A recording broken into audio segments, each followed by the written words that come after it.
Sa linya natin, Weng. Punta tayo sa pinadapa ba ng Bagyong Tino Cebu diyan sa bahagi po City. ng Visayas. Oo. Nasa linya makakausap po natin in a little while si Mayor Nestor Archibald ba? Tawag Archibald Archival. Aha. ng Cebu City. At sila po yung pinakatinamaan dahil sa matinding baha, hindi ba Joel? Ay, sinabi mo pa, Ano no? yun eh, nakakita ka na ng buong, magandang subdivision yun eh. Tapos puro roof na lang, tuktok na lang ng Hindi daw bubong ng nila inaasahan bahay. na sila ibabahin doon. Totoo yan, May never okay. daw silang binaha doon. Totoo yan. Nasa linya natin si Mayor Archibald. Mayor, magandang umaga si Joel Siweng. Good morning po, Mayor. Good morning, Joel Anueng. Opo, kamusta ang Cebu City ngayon? O, paki-describe sa amin ngayon ang inyo pong lungsod, Mayor. Okay.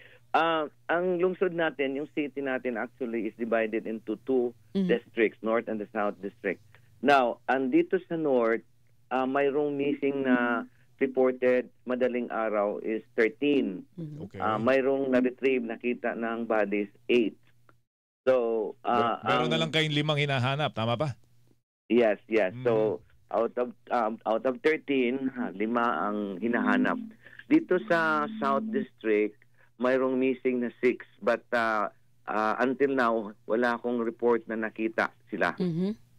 At hindi, and that's tentative, madaling araw today, hindi natin alam kung nakita na ba or may na-add na missing.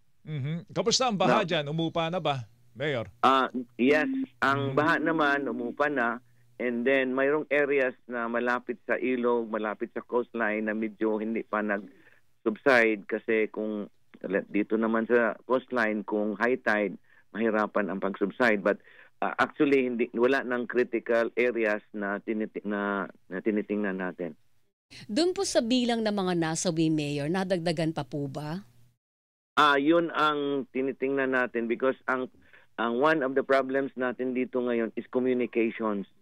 Now, sa mga mobile, mayroong more or less 50% nag-umubra, but pag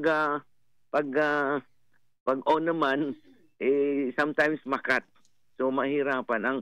Ang ginagamit natin sa government ngayon is yung radio natin. But what we're trying to push that yung mobile system mag-restore naman. Yeah, yun.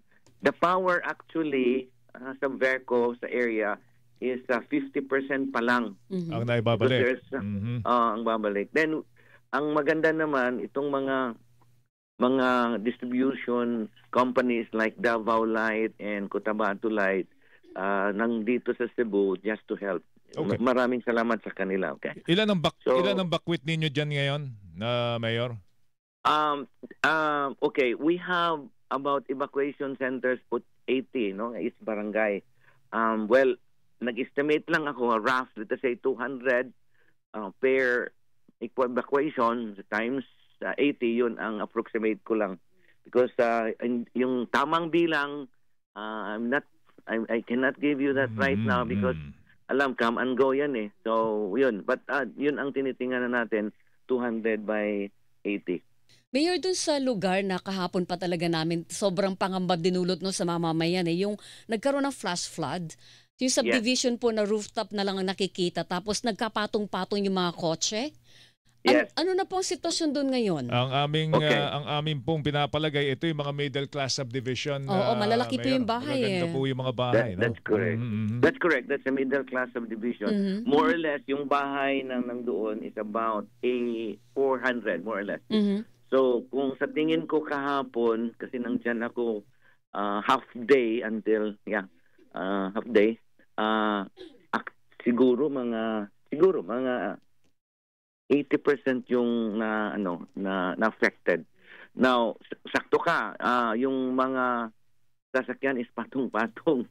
Kaya nga yung first na direction natin sa city government is to clear the main road kasi maraming nagpatong-patong doon sa main road. So, kinuha natin ang main road na ma-clear para makadadaan yung mga sasakyan like ambulances, yung magdadala ng tubig, at saka yung mga magdala ng mga relief pagkain. goods. Oo. Pero sa ngayon po, puro putik yun ngayon, Mayor. Tapos na-clear na po ba yung mga patong-patong na sasakyan na yon? Okay. Dito sa main road, actually 90% nakuha na natin. So, but yung mga feeder roads, hindi pa. So this is what we're trying to do now. Kasi ang equipment natin, hindi lang dito sa area, but all over Cebu. Mayroong areas, maraming mga breeds na natatamaan at saka yung water supply, yun medyo nakaproblema because yung mga pipelines is within the area na dadaanan sa bridge. So, natatamaan ang bridge, so medyo naapekto yung water supply. But the water supply, sabi ko kanina, mga 40 to 50% yung electricity, ganun din ang water. Kasi ang water natin is basically that siguro mga 99% galing sa power. Although mayroong generator naman ang system ng utility water, medyo hindi sila 100% naka-on kasi aside from power, mayroong mga linya ang natatamaan. But we're hoping that within the next 2 days, mabalik na yon. Marami hong gusto magpatid po ng tulong doon sa bahagi po ng Central Visayas, kabilang na po ang lungsod po ng Cebu. Kamusta ang airport po natin? Operational naman, Mayor? So far, kahapon, hindi siya nag-operate. But I think today, kasi ang Mactan, separate yun dito sa city.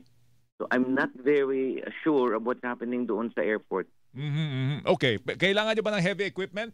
Maraming mga harang sa mga daan, yung mga para sasakyan. sa clearing Clearing operations.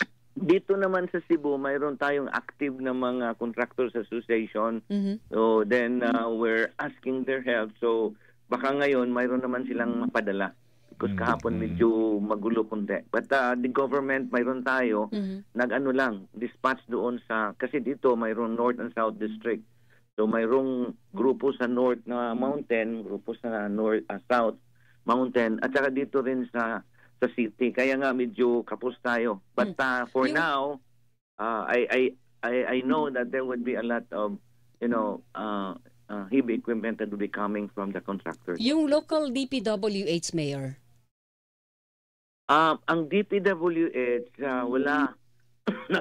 Nag-contact ako kahapon because mayroon silang mga breeds na parang hindi yung breeds natin, ang gusto natin matulungan tayo ng DPWH kasi mayroon silang parang modular breeds na para lang yung mga tao na from one place to the other makatawid. But I was not able to contact them. Bakit? Ba't hindi niyo na-contact? Hindi sila ma-contact. Kasi spread out talaga sila Spread out sila Sige, papaabot po namin sa DPWH yung concern po ninyo. Ano kailangan yung tulong sa kanila? Pupunta daw dyan si Secretary Vince ngayong umaga. Ang pinaka-importante, Joel, at Anging, is yung pontoon bridge. Yung bridge ba na parang modular? Oo. Kasi so far, ang information ng mga bridges na natamaan is something like 8, no? Pero one siya, very critical bridges Very critical kasi alam mo na yung barangay from one barangay sa next barangay kasama yun So talagang ang bridge, one of the biggest bridge na tatamaan, ito yung dito sa Lusaran na mayroon water supply natin. So yung mga tao talagang cut off. So nahirapan din ang mga rescuers natin kasi hindi makapunta. Then ang tubig, ang strong pa yung current. Okay. Paano nyo po isasalarawan yung nangyari sa inyo dito po sa pagdaan ng Bagyong Tino? Kasi ang mga initial information na natanggap namin, yung mga dating hindi naman binaha po ngayon. Hindi napaghandaan. That's correct. Yung kagaya ng mga middle class subdivisions na yan, Weng. Alam mo, pag alam mong babahain ka, gabi pa lang, tatanggalin mo na yung mga sakyan mo. Yun, Kaya lang ngayon, talagang hindi nila expect na talagang babahain sila doon. This is the first time in so many years na nangyari po ito, Mayor. Para malaman din natin. That's correct. That's correct. In 35 years. Kasi itong subdivision na ito, malapit sa bahay ito. And then, alam ko, for so many years na may bagyo, Ruping, Odette, lahat ng mga bagyo na parang very strong winds, hindi sila natamaan. Ano po ang nakita niyong dahilan, Mayor? Bakit nagkaroon ng ganyang kalakas na baha, ganyang kataas na tubig dyan po sa lugar na yan? Ang dito, itong Butuano River is one of the biggest rivers of Cebu. Then it's coming from the mountain. Now, one is the moment the rain comes down, diretso yan. Kasi walang mga kahoy na eh. Yung mayroon pa, maliliit na. Kalbo na ang gubat.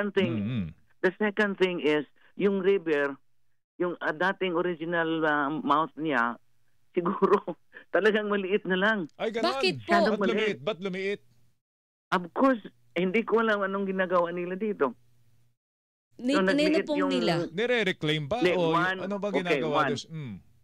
One is that maraming tao na nandito sa side ng river. Oh my. And then the second thing is yung area ng mga paglagay ng river flood mitigation, at least nagliit. Lumiit. Oo, nagliit. So sa halip na makatulong, nakapagpalala pa. Naging imbudo That's correct. Oo. Yan. Dito naman sa Villa del Rio, ito yung subdivision, mayroon siyang flood mitigation yung sa wall beside the subdivision. Pero ang nangyari, na-collapse. Naku. Mahinang klase. Yun ang pag-collapse. Yun ang tubig na pupunta sa subdivision. Okay. Nasasakupan nyo ba yan? Yung river na yan? At kung may mga tao dyan, anong balak nyong gawin dyan? Oo. No, actually, ang 150 days lang akong mayor. Actually, pinuntahan na namin yun. Sinabihan na namin, kailangan you should evacuate na. Kailangan evacuate mo na. Siguro mayroong mga 40 bahay. Lahat na bahay na wala. So wala na silang babalikan doon? Wala na silang babalikan doon? Wala nang babalikan doon. At saka, yung 13 katao, parang isang pamilya lang yun eh. Mayor, yung 40 houses po na yon na sinasabi niyo nandun sa may kumipot na bahagi ng ilog, informal settlers po ba ito o... That's correct. That's correct. Okay. Ayun, pwedeng tanggalin. At kung wala na silang babalikan doon, dali na lang sila sa mas ligtas na lugar. Yes, i-relocate. Kailangan ma-relocate natin. May balak ba kayo na ipaayos yung flood mitigating project dyan na nagpakipot po ng inyong river? Sure. Yun ang tinitingnan natin. Because the moment mayroon na namang bagyo, ayan. Mauulit yan. Mauulit po yan. Totoo yan. Mayor, mag-iingat kayo ha. Mag-iingat kayo. Pagdadasal namin ang inyong mabilis na pagbangon. Salamat po sa oras po ninyo, Mayor.